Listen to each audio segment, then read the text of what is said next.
Hello everyone, this is Jafar tech Kannada. ಸತ್ಯ ಮಾಹಿತಿಗಾಗಿ ಸ್ನೇಹಿತರೆ ನಮ್ಮ ಚಾನಲ್ಗೆ ಸ್ವಾಗತ.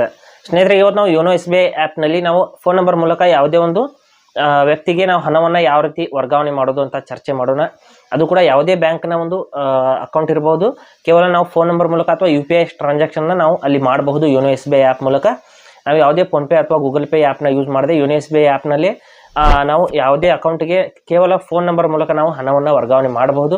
ಯಾವ ರೀತಿ ಅಂತ ನಾನು ಸಂಪೂರ್ಣವಾಗಿ ಇವತ್ತು ಹೇಳ್ತೀನಿ. ಹಾಗೆ ನಮ್ಮ ಚಾನಲ್ಗೆ ಮೊದಲು ಬಂದಿದ್ದರೆ ದಯವಿಟ್ಟು ನಮ್ಮ ಚಾನಲ್ನ ಸಬ್ಸ್ಕ್ರೈಬ್ ಮಾಡಿ ಮತ್ತು ಪಕ್ಕದಲ್ಲಿರುವಂಥ ಬೆಲ್ ಐಕನನ್ನು ಪ್ರೆಸ್ ಮಾಡಿ ನಮ್ಮ ತಂತ್ರಜ್ಞಾನ ಆಧಾರಿತ ಬೃಹತ್ ಕುಟುಂಬದ ಸದಸ್ಯರಾಗಿ.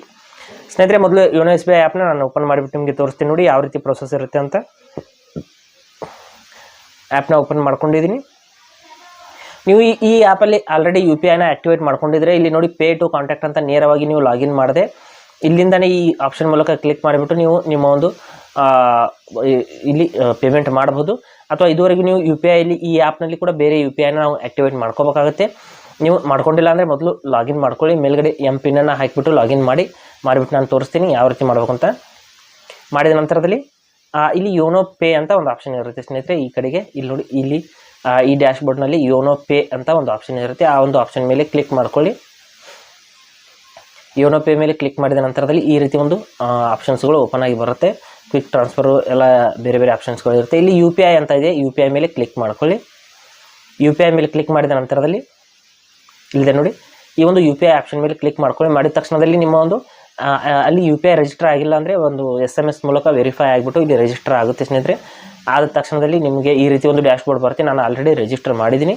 ನಂತರದಲ್ಲಿ ಇಲ್ಲಿ ನೀವು ಕಾಂಟ್ಯಾಕ್ಟ್ ಅಂತ ಇಲ್ಲಿದೆ ನೋಡಿ, ಪೇಮೆಂಟ್ಸ್ ಅಂತ ಏನಿದೆ, ಅಕೌಂಟ್ಗೆ ಪೇ ಮಾಡ್ಬೋದು ಅಥವಾ ನೀವು ಕಾಂಟ್ಯಾಕ್ಟ್ ನಂಬರ್ ಮೂಲಕನೂ ಕೂಡ ಇಲ್ಲಿ ಪೇಮೆಂಟ್ ಮಾಡ್ಬೋದು. ಈ ಕಡೆಗೆ ನೋಡ್ಬೋದು, ಇಲ್ಲಿ ಕಾಂಟ್ಯಾಕ್ಟ್ ಅಂತ ಒಂದು ಆಪ್ಷನ್ ಇದೆ. ಕಾಂಟ್ಯಾಕ್ಟ್ ನಂಬರ್ ಮೂಲಕ ನಾವು ಪೇಮೆಂಟ್ ಮಾಡಬೇಕು ಅಂದರೆ ಆ ಒಂದು ಕಾಂಟ್ಯಾಕ್ಟ್ ಮೇಲೆ ನಾವು ಕ್ಲಿಕ್ ಮಾಡ್ಕೋಬೇಕಾಗುತ್ತೆ. ನೋಡಿ ಕಾಂಟ್ಯಾಕ್ಟ್ ಅಂತ ಇದೆ, ಅದ್ರ ಮೇಲೆ ಕ್ಲಿಕ್ ಮಾಡಿಬಿಟ್ಟು ನಮ್ಮ ಫೋನಲ್ಲಿ ಇರುವಂಥ ಎಲ್ಲ ನಂಬರ್ಸ್ಗಳು ಇಲ್ಲಿ ಓಪನ್ ಆಗಿ ಬರುತ್ತೆ. ನಾವು ಯಾವ ವ್ಯಕ್ತಿಗೆ ಹಣವನ್ನು ಕಳಿಸ್ತಾ ಇದ್ದೀವಿ ಆ ಒಂದು ವ್ಯಕ್ತಿಯ ನಂಬರನ್ನು ಈ ರೀತಿ ಸೆಲೆಕ್ಟ್ ಮಾಡ್ಕೊಳ್ಳಿ. ಅವನು ಯಾವುದಾದ್ರೂ ಒಂದು ಆ್ಯಪ್ನಲ್ಲಿ UPIನ ರಿಜಿಸ್ಟರ್ ಮಾಡಿದರೆ ಸಾಕು. ಅದು ಫೋನ್ಪೇ ಇರ್ಬೋದು, ಗೂಗಲ್ ಪೇ ಇರ್ಬೋದು, ಇನ್ನು ಯಾವುದೇ ಆ್ಯಪಲ್ಲಿ ಎಲ್ಲಾದರೂ ಒಂದು ಕಡೆ UPI ರಿಜಿಸ್ಟರ್ ಮಾಡಿದರೆ ಸಾಕು. ಇಲ್ಲಿ ಅವನ ಒಂದು ಅಕೌಂಟ್ ಡೀಟೇಲ್ಸ್ ಎಲ್ಲ ತಗೊಳುತ್ತೆ. ನಂತರದಲ್ಲಿ ಇಲ್ಲಿ ಪೇ ಅಥವಾ ರಿಕ್ವೆಸ್ಟ್ ಅಂತ ಆಪ್ಷನ್ ಇದೆ. ಇಲ್ಲಿ ಪೇ ಮೇಲೆ ಕ್ಲಿಕ್ ಮಾಡ್ಕೊಳ್ಳೋಣ.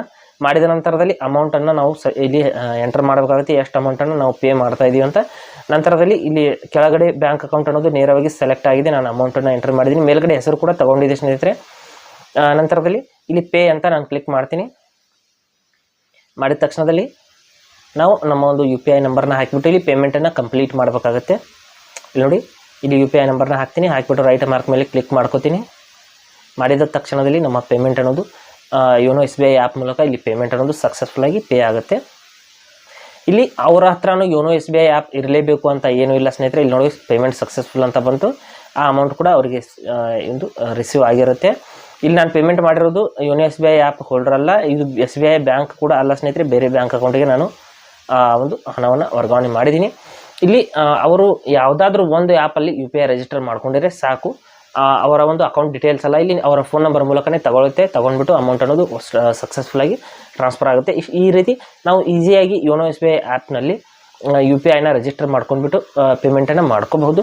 ಹಾಗೆ ಸ್ನೇಹಿತರೆ, ಕೊಟ್ಟಿರೋ ಮಾಹಿತಿ ಸಂಪೂರ್ಣ ಮತ್ತು ನಿರೂಪಣೆ ಮಾಡಿದ ಶೈಲಿ ಉತ್ತಮ ಅಂತ ಅನಿಸಿದರೆ ವಿಡಿಯೋನ ಲೈಕ್ ಮಾಡಿ ಮತ್ತು ನಿಮ್ಮ ಸ್ನೇಹಿತರಿಗೂ ಕೂಡ ಶೇರ್ ಮಾಡಿ. ಹಾಗೆ ಇದ್ರ ಬಗ್ಗೆ ಸಮಸ್ಯೆಗಳು ಡೌಟ್ಗಳಿದ್ರೆ ಕಮೆಂಟಲ್ಲಿ ಅವಶ್ಯವಾಗಿ ತಿಳಿಸಿ.